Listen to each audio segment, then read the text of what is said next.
Mga idol, sino bang hindi matatakam sa tinatawag natin na dirty ice cream? Ayan o, na aalala nyo pa ba to? Nung panahon ng 80s, 90s, talagang lagi ako kumakain nito pag nakakita ako ng nag-ice cream. Bukod sa nilalagay sa apa or sa cup, talagang napakasarap nito ilagay sa monay o sa bunch.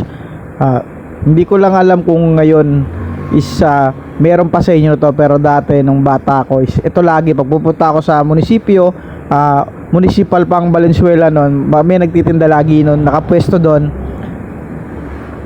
Ngayon bihira na, no, nakakita ka lang yung nasa cup or nasa tasa or yung mga instant na nakalagay talaga sa mabibili mong 3-in-1 flavor, yung mga nasa mall, nasa supermarket, 7-Eleven.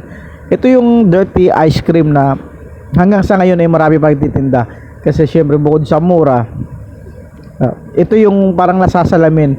Maalala mo nung kabataan mo, kasi nung bata mahilig talaga ako sa ice cream, kahit medyo nangingili na yung ngipin ko ngayon sa edad natin, pero hindi natin malilimutan yung sarap nung kapanahonan ng 80s, 90s, na yung hilig ko na bumili ng ice cream. Ayoko yung sa apa o yung nasa cup, talagang gusto ko yung nasa tinapa, yung pinapalaman. Kaya yung kabataan ngayon siguro hindi na naabutan, hindi na nila na ranasan, pero ako pag nakita ko gusto ko nila talagang pinapalaman sa ano. Kaya nakita ko na may dumaan na ano, tinanong ko sa anak ko kung merong tinapay siya, at meron yun. Siyempre nakachamba tayo, yung iba wala na, bira na yung nagtitinda talaga na sinasamahan nila ng tinapay, di ba?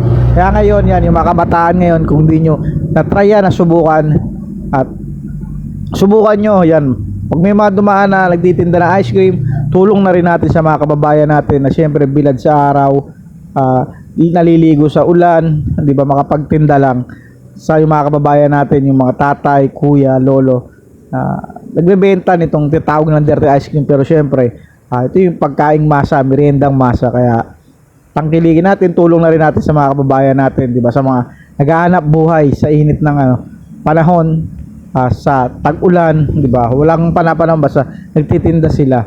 Kaya try nyo to, napakasarap nito kung di nyo pa natikman.